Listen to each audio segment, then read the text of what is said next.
Right, so here are the work solutions for paper 1. So the first question, it gives us some information. The nice thing is it already kind of half sets you up with the Venn diagram to represent this as well, but it's missing 2 numbers here and here, and it asks you to find their values to begin with. So overall, we know we have 30 students in the class. There are 19 who play tennis, and that 19 is this entire circle here. So I had a few people who were saying T is equal to 19, but it's T plus 3 that equals 19. The entire circle is the people who play tennis. So if we know T plus 3 is equal to 19, then our T is equal to 16 here. It tells us 3 play both tennis and volleyball, 6 do not play either sport, and I'm pretty sure the next question, asks us to find the value of V. So if we know there are 30 students in total, we know this is now 16. So altogether, this plus this plus this plus this should add up to equal 30. So if I do 30, I'm really sorry, there's somebody mowing lawn in the background. Hang on a sec, you know what, I'm gonna close the window so you can hear me better. Wait a sec.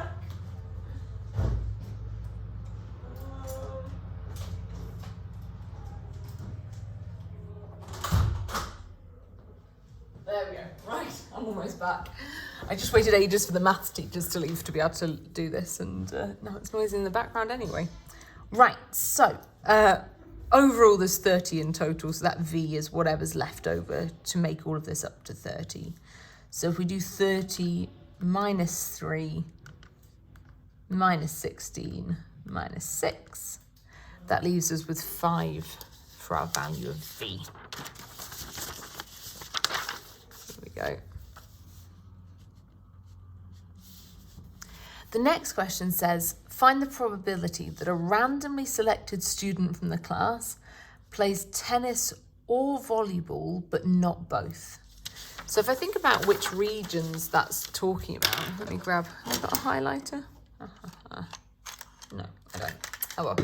If I think about which regions it's talking about, the people who play tennis or volleyball, but not both, is like this region and this region, but it's excluding that middle region. So we know T is 16, we know V is 5.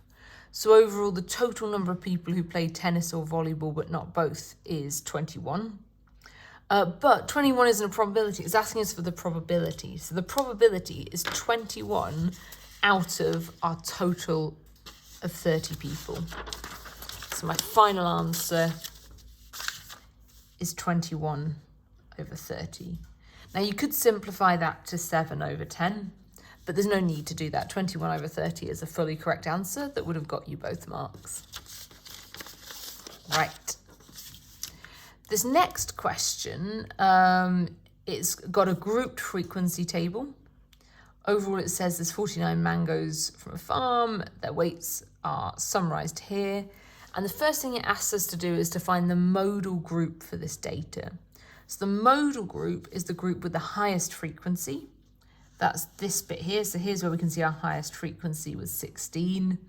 And the modal group is just asking us to write down the group of weights there. So we need to copy it out carefully with the right inequality signs. But it's the weights between 400 and 500.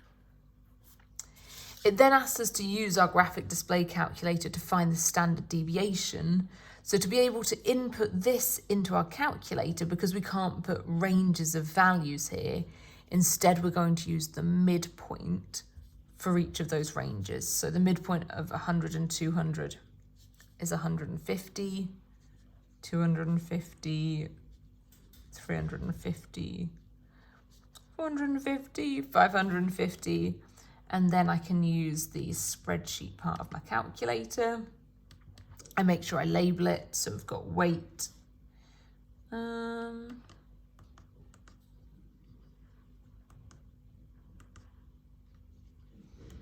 we go, and the other one is frequency. I'm just wondering if I've already used frequency in one of my other tabs. I'm going to call it FF because I know I haven't used FF already. There we go. Right, so first, my first column is each of those weights. So 150, 250, 350, 450, not 45, and 550. And then the frequencies are 4, 7, 14, 16, and 8. There we go. Then the calculator can just find the standard deviation for me. So I need to go to Menu, Statistics, Stats Calculations. It's one variable statistics because even though we've got two columns, frequency is not a variable. So one variable stats, number of lists of variables is 1. My X list is weight. There we go.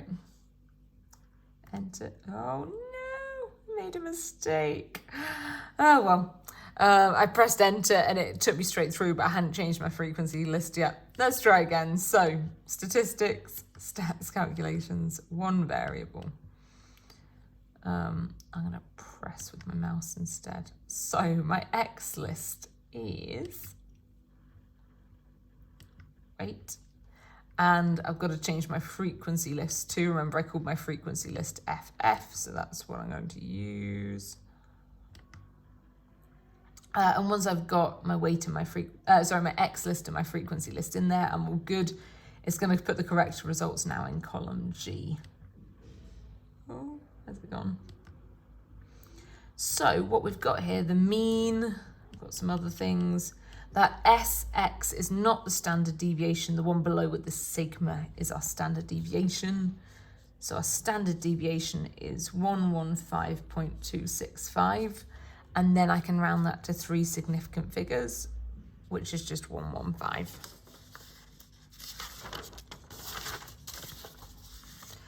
It then asks us to draw a histogram of the data in the table. So a histogram is like a bar chart for continuous data. And what that means is normally a bar chart has gaps between the bars, but a histogram doesn't. They kind of run into each other instead. So the first thing we know for the histogram is that between 100 and 200 is 4. So I make my bar from 100 to 200 and its frequency height is 4. To get full marks, you need to use a ruler. So I'm going to grab a ruler and get full marks here. In all honesty, I will also attach the mark scheme below for you. And it does say that if you don't use a ruler, you do lose a mark. So it's not just me being mean. Then between 200 and 300 was 7.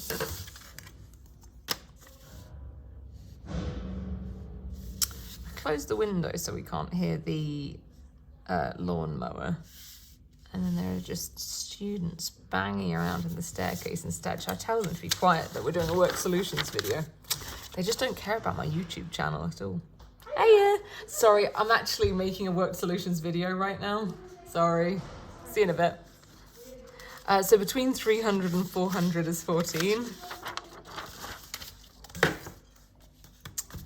Literally no one cares about my word solutions video. It's okay. You guys appreciate it. That's the important thing.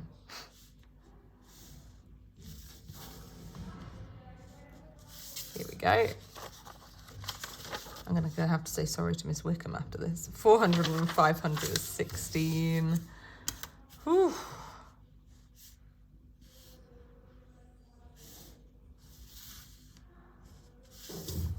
And between 500 and 600 is 8. So that is what your histogram should look like. With a ruler, guys, that is what the final mark comes from. Okay, so moving on to question 3 then. It tells us about this pizza company. It delivers large cheese pizzas. The total cost is denoted by C in Papua New Guinean kina. That's exciting. And it's modeled by this function, and it says n is greater than or equal to 2, and n is part of the integers. And it says n is the number of large cheese pizzas ordered. So basically, if we say I've ordered 5 cheese pizzas and I put that into here, it can tell me the overall cost. And it also says the total cost includes a fixed cost for delivery. So now it's asking, in the context of this, in the context, that's real life, what does the 34.50 represent? So obviously it's the gradient of this function, it's the bit that's multiplying the n, but in context, that is the cost of one large cheese pizza.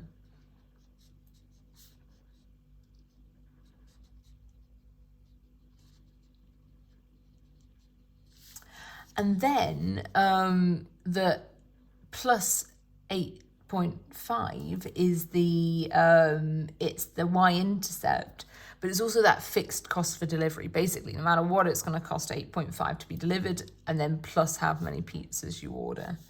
So 8.50 is the fixed cost for delivery. Right. Finally, it asks us to write down the minimum number of pizzas that can be ordered. And as it says, n has to be greater than or equal to 2, and n is our number of large pizzas. The minimum number of pizzas that can be ordered is 2. Right. The final question says that she has this much money. Find the maximum number of large cheese pizzas that she can order. So what we can do, I'm just going to write out that function again. So it was cost is equal to 34.50 times n plus 8.50. And basically we're saying our maximum cost can be 450, and then we're trying to work out how many pizzas can we order. So 450 is equal to 34.50 n plus 8.50, and then I can just use nsolve on my calculator to solve that. So here we go, menu, oh I missed it, algebra, numerical solve, and then 450 equals 34.5 n plus 8.5 comma there we go. And when I do that, it tells me that my n is equal to 12.7971 and a bit more. So then the question is, okay, how many large pizzas can I order? And I had a few people who either left it unrounded, but you certainly can't order 12.7971 pizzas. And I had a few people who rounded up. But be careful, if we round up, it's actually going to cost more than 450, and we only have 450. So no, even though if we're rounding to the nearest whole number, this would round to 13, we're not going to round up, we're going to round down instead because of the context of this question. So our n is 12. Oh, I said 12 and wrote 13. 12 for how many large cheese pizzas we can order. Nice. Right. This question's talking about Andre. He's playing in the semi-final of a tennis tournament. And if Andre wins the semi-final, he will progress to the final. And if he loses, he will not progress to the final. Okay. If he wins the final, he'll be the champion. So basically, if he wins the semi-final, then wins the final, then he is the champion. And the probability that he will win the semi-final is P, which it says here. And if he wins the semi-final, then the probability that he will be champion is 0.6. So this value here is 0.6. And then it asks you to complete this Venn diagram. So what we know is each of these V's should add up to 1. So that means this value here is 0.4 because those two together should add up to 1. And that's the reason why they've got P and 1 minus P here, so that they both add up to make 1 as well. It then says the probability that Andre will not be the champion is 0.58. Find the value of P. So there are two ways to do this. One way is to work out the probability that he is champion and then kind of minus that away from 1. Or we can just work out the probability that he won't be champion. So let's stick with him not being the champion for this example, but you could do it a different way too. So if he's not champion, there's two different ways he could not be champion. He might win the semi-final, but then lose the final, or he might just lose the semi-final. So those two options, if he wins the semi-final and loses the final, the probability of that is p times 0.4, so 0.4p. Or the alternative option is he just loses the semi-final, which is 1 minus p. And either of those could happen, so we need to add those two probabilities together.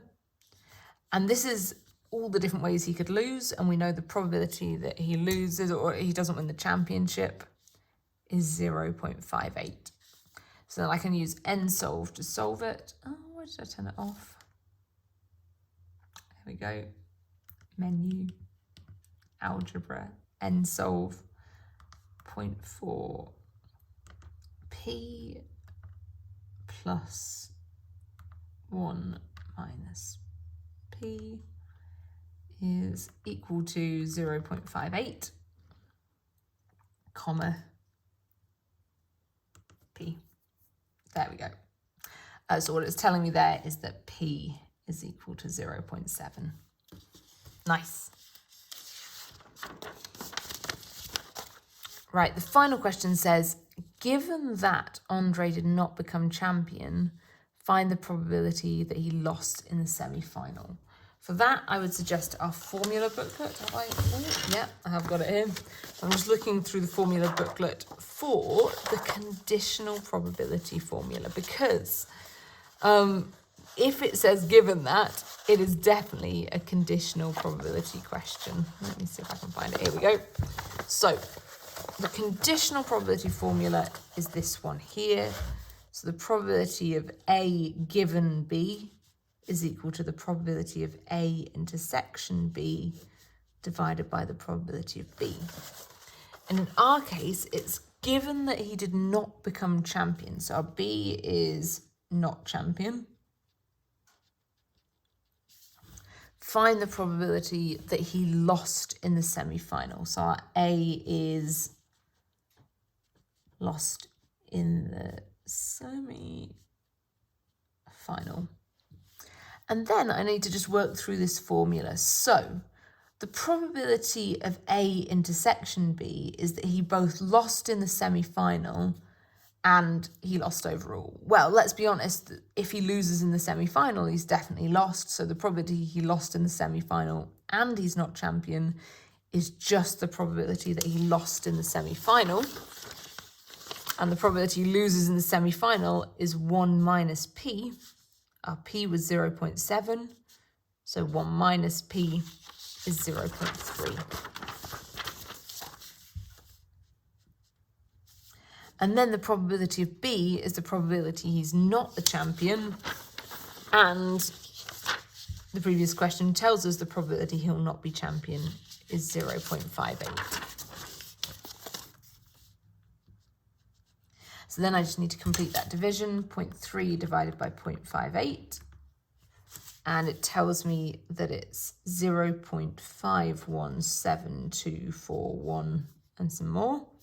But then I round that to 3 significant figures, so I have 0.517. Right, next question. So this question is another probability question. Sorry guys, but we have done a lot of probability recently, so we needed to do quite a few probability questions. So it says, Jai-hee plays a game involving a biased 6-sided dice. So that means it's not got the same probability of landing on each side. The faces of the die are labelled these values, which are our values here. So these are the different scores you can roll as you roll the dice. And the score for the game is the number which lands face up after it's rolled. So basically you roll the dice, the number that comes up on top is your score. And then it says the following table shows the probability distribution for x. So basically the probability it lands on -3 is 1/8. The probability it lands on -1 is p. The probability it lands on 0 is 3/8, and so on and so forth. And it asks us to find, first of all, the exact value of p. Now, something we know is that these should add up to equal 1. Or, in other words, they should add up to equal 18/18. So, What I'm going to do is I'm going to count up the numerators, and however short they are of 18 over 18, that's going to tell me what's left for p. So 1 plus 3 is 4, 5, 6, 7, 14. So there's a remaining 4 to make it up to 18. So p is 4 over 18. And if I added in 4 over 18 here, they would all add together to equal 1 or 18 over 18. It then says that Jaehee plays the game once, and we need to calculate the expected score. So the expected score, the mean score, is E of x. And we calculate that by multiplying each number up here by what's down here. So each outcome by its probability. We multiply each of those together, and then we add them up. So it's going to be minus 3 times 1 over 18 plus minus 1 times our p, which was 4 over 18 plus 0 times 3 over 18 plus 1 times 1 over 18 plus 2 times 2 over 18 plus 5 times 7 over 18. It's going to take me ages, but I'm going to type that into my calculator to figure it out. So minus 3 times 1 over 18 plus minus 1 times 4 over 18 plus, I'm just going to skip this one because 0 times something is 0, plus 1 times 1 over 18 plus 2 times 2 over 18 plus 5 times 7 over 18. Oh, I hope I typed that in right. I'm just going to have a look through again to check. It looks okay. Let's see. 11 over 6. I feel like that's the answer I saw some other people write down. Let's go for it. 11 over 6. There we go. Right. And then it says, Jaehee plays the game twice and adds the two scores together. Find the probability that Jaehee has a total score of minus 3. Now, for me, this feels like the perfect opportunity to use a sample space diagram, because we've got something that's happening twice and we want to figure out what's the probability that those scores add to make minus 3. So my sample space diagram is going to look like this. I'm going to write those options along the top, the same options down the side.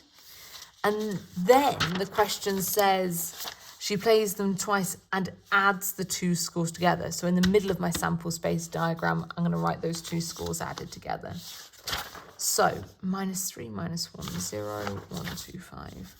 Minus 3, minus 1, 0, 1, 2, 5. So that's what happens on my first roll, and then minus 3, minus 1, 0, 1, 2, 5. That's what happens on my second roll.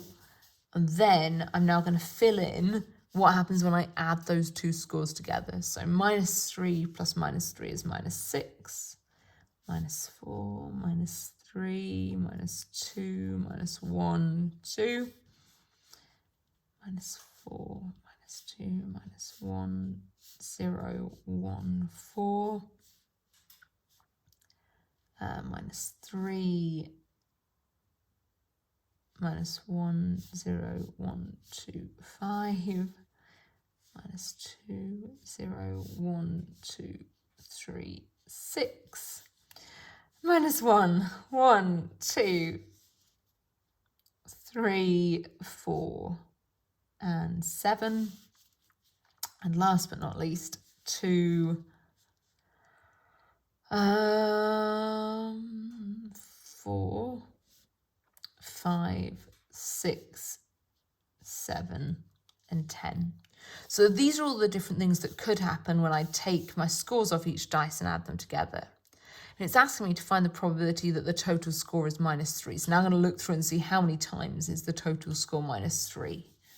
Here, not there, here. I think that's it. So 2 times out of our total of, well, this is a 5 by 5 grid, so 2 times out of 25 times, our total is -3. So that's the probability that it has a total score of -3. Right. Number 6. So we've got a company that prints and sells custom designed t-shirts. For each order, they charge an initial design fee and then an additional fee for each printed t-shirt.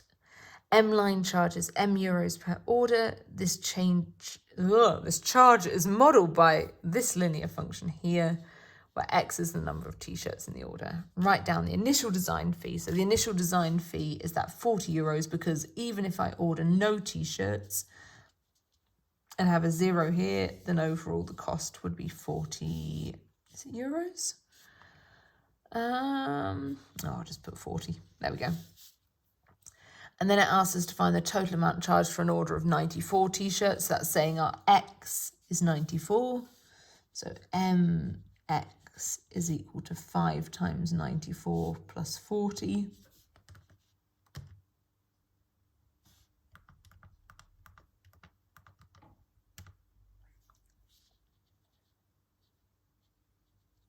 So that's 510.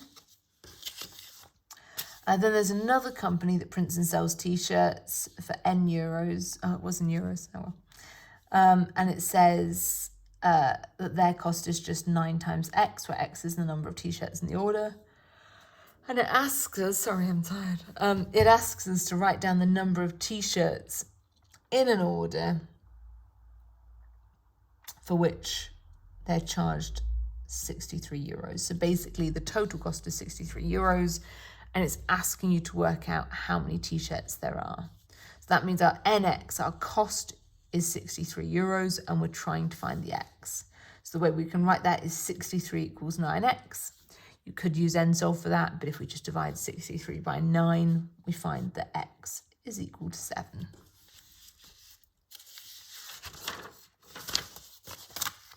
Right. It then says there's an order of P t-shirts and it will be the same price for both of them, and it's asking you to find the value of P. Now, there are 2 different ways you can do this. You could, so that our 2 functions were mx equals 5x plus 40, mx equals 5x plus 40, and nx equals 9x. So if we want the cost to be the same, then this should equal this. So 2 different options. I could graph this function and this function and find their point of intersection, or I could say 5x plus 40 equals 9x, and then I can use NSOLVE to solve that to find my value of x. So algebra, numerical solve, 5x plus 40 equals 9x, comma x, and it tells us that our x is equal to 10. So when they're buying 10 t-shirts, both costs are the same. Right, the penultimate question. Anne-Marie planted 4 sunflowers in order of height from shortest to tallest. So this is, I think when I first looked at this question, I also thought, oh, is it an arithmetic sequence? No, it's not. It's just 4 sunflowers. They're not in a sequence, but they are in order from smallest to largest. And it tells us flower C is 32 centimetres tall. And it says the median height is 24. So to be able to answer this question, we need to really understand the definition of the median height. Because for 4 flowers, the median height would be here, halfway between flower B and flower C. So if the median height is 24 and this flower is 32, then it's 8 bigger than the median, which means flower B needs to be like 8 smaller than the median instead. So it'll be 24 minus 8, which is 16. So flower B is 16 centimetres.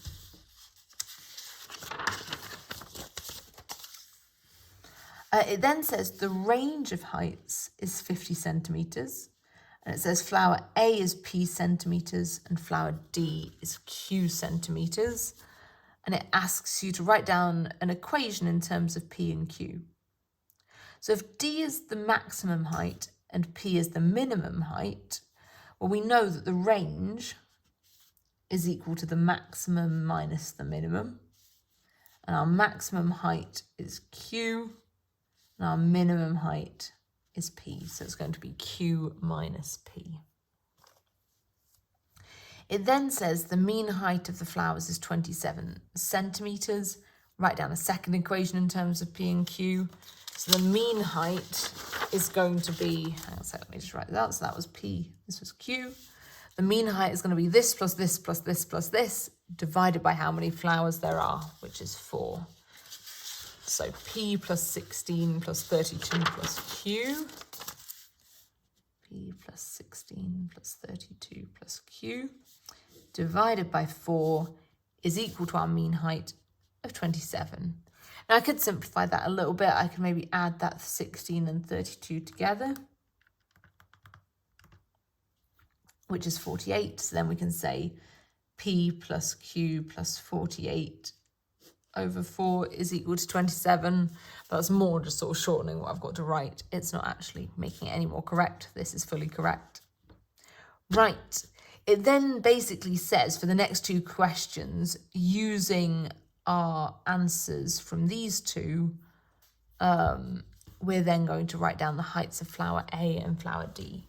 So basically we've got two equations with two unknowns, so we can use the simultaneous equation solver on our calculator to be able to find this out.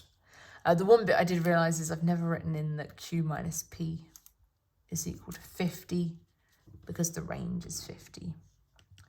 So, two equations, two unknowns. I'm going to solve a system of linear equations. So two variables. You're up, oops, two variables. Okay, enter. Oh, okay, fine. I've now left it as X and Y, so I'm going to say P is X and Q is Y. It's good to make a note of that so you don't get mixed up later.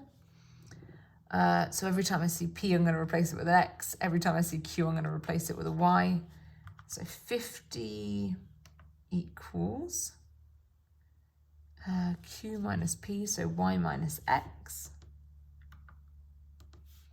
And my other equation is P plus Q, so X plus Y. Oh no, I just realised I needed it as a fraction. Hang on a sec.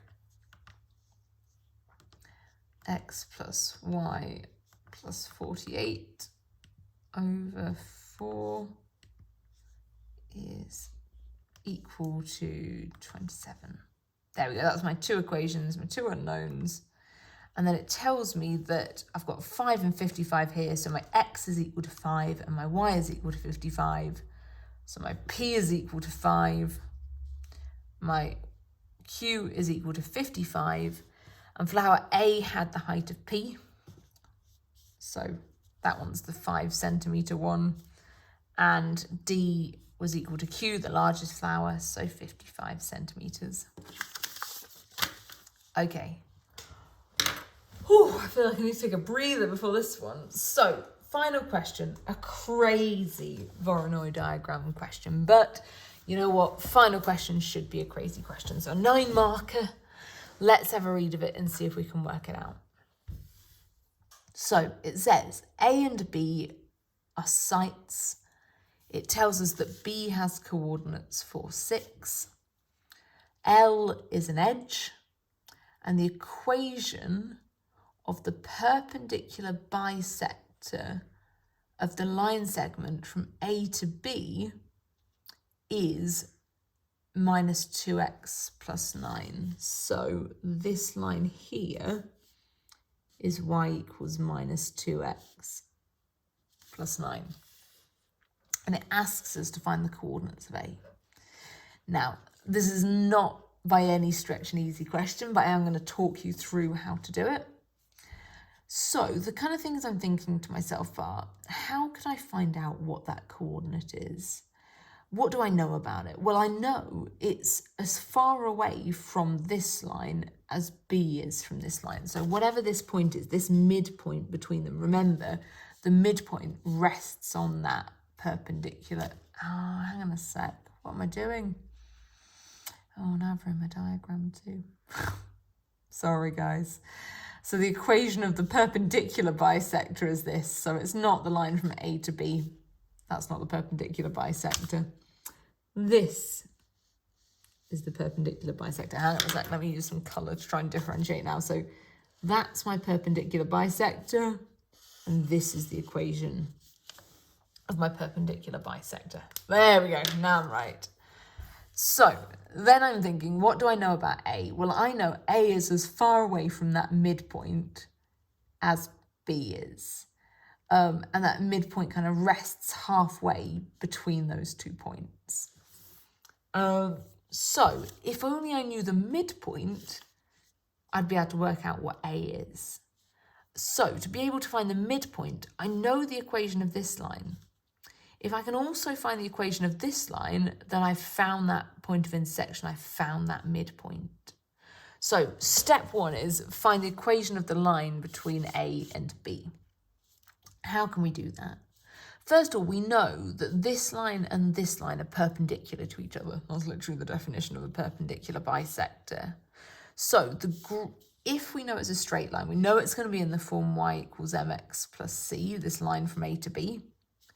I also know it's perpendicular to this line, and the gradient of this line is -2.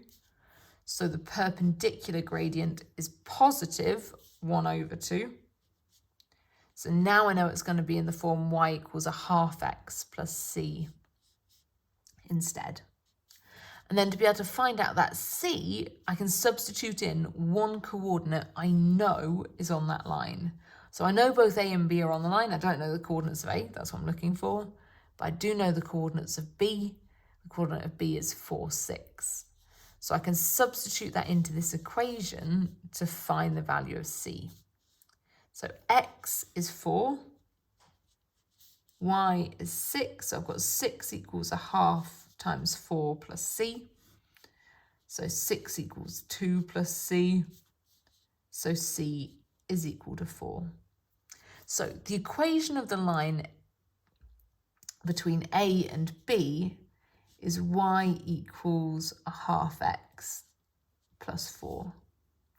Now I know the equation of this line and I know the equation of this line, I can put them equal to each other to find that midpoint, that point of intersection. So I'm saying y equals -2x plus 9 and y equals 1/2x plus 4, and I want to find their point of intersection. Let's use the graphing calculator for that because I haven't used that recently, and it will give us everything we need to know.